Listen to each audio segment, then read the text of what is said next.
I've been playing a lot on my 3DS lately, but one game I've been playing a lot in particular is Mario Party Star Rush. This is easily one of the most underrated Mario parties, and I know you're not gonna like this, but it's my favorite handheld one. The modes are really cool, like Challenge Tower or Boost Block Party, both being very addicting. The music is super catchy as always, but of course the minigames are fun too. I'm also a fan of Toad Scramble. And today I'm going to be ranking my top 15 minigames. I think this is a really underrated Mario Party. Number 15 is Bumper Bugs.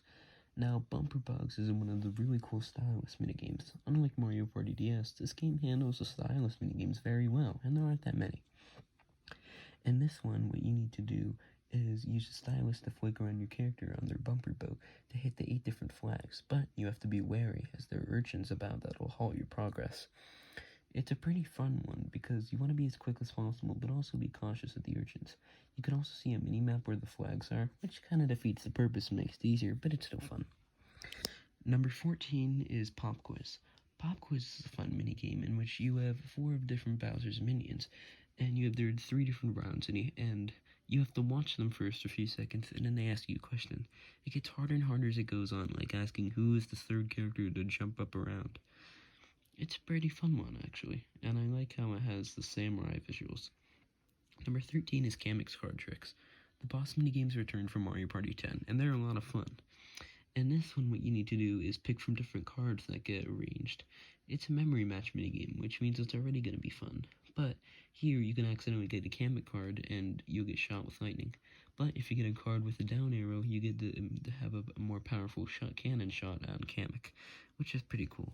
Music's pretty good too. So yeah, it's a pretty fun one. Number 12 is Dodge Fuzzy Get Dizzy.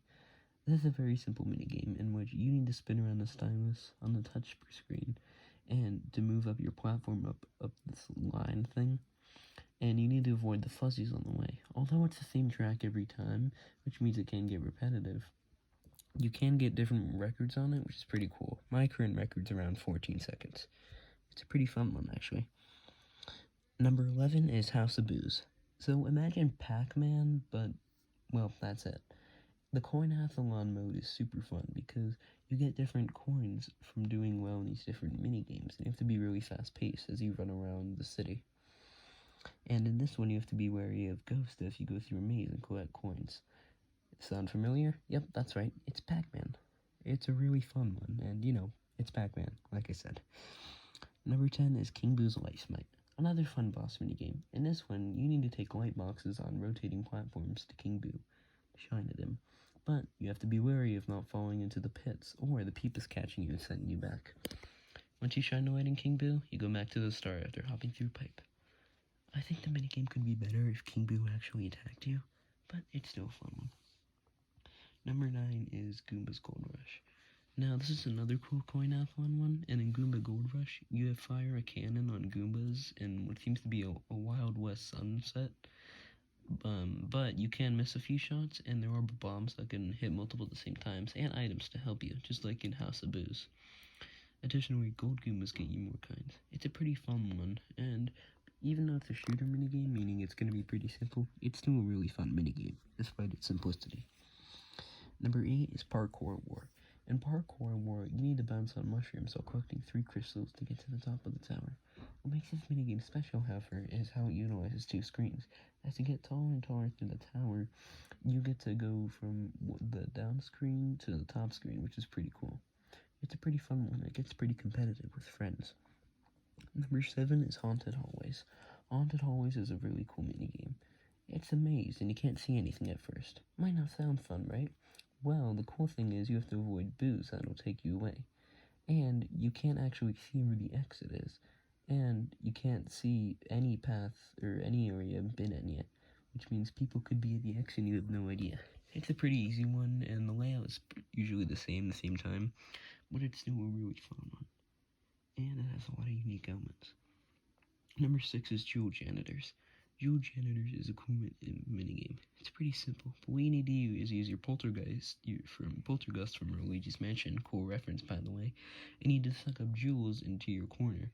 However, you have to be careful of the amps, because they'll halt your progress, literally. It'll be pretty shocking. Very funny. And eventually bigger crystals will come in, making it more challenging to pull them in, but more worth your while. It's a pretty fun one, and a lot of Mario Party games have minigames where you need to keep away certain things, but this one you don't. It's the opposite. It's pretty fun. Number 5 is Pinball Brawl. This is our final of the Coin-a-thon minigames, and it's easily my favorite. In this one, it's pretty much pinball. You use L&R to control the flippers, and you bounce shells around on the different parts of the pinball table. You can get different enemies and get coins to appear. It's pretty simple, but pinball's a very fun game, and it's more about all the different things you can do, rather than the gameplay itself.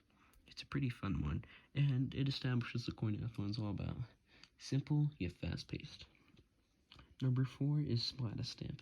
This is such a fun minigame. You need to use a stylus to flick paintballs onto a canvas or an easel, and it's either a bullet bill, bomb, or different things like that. You want to get as much paint as possible, so in a way it's kind of like Splatoon, but really simplified. Anyways, this one gets pretty challenging with more and more CPUs, and you want to time out your splats right, so you can have enough of them, but you're also covering as much area as possible. It's super fun. Number 3 is Bowser's Shocking Slip Up. Bowser only has 3 minigames, but they're all super fun and the best in the entire game. All of them take place in space, interestingly enough. In this one, you're going around a circular 2D arena, and you need to avoid Bowser's shockwaves that come in. But to damage him, you can hit an item block of sorts at certain times. A banana can come out, and that can hurt you, but the lightning can get more damage done on Bowser. The double blocks are worth, well, double. It's a really fun one, and eventually, Bowser starts shooting fire at you when he turns into his super suit. Number 2 is Bowser's Hit or Miss Mania. This one is more interesting than the previous one, because although it's a button masher, it's one where it has a risk versus reward system.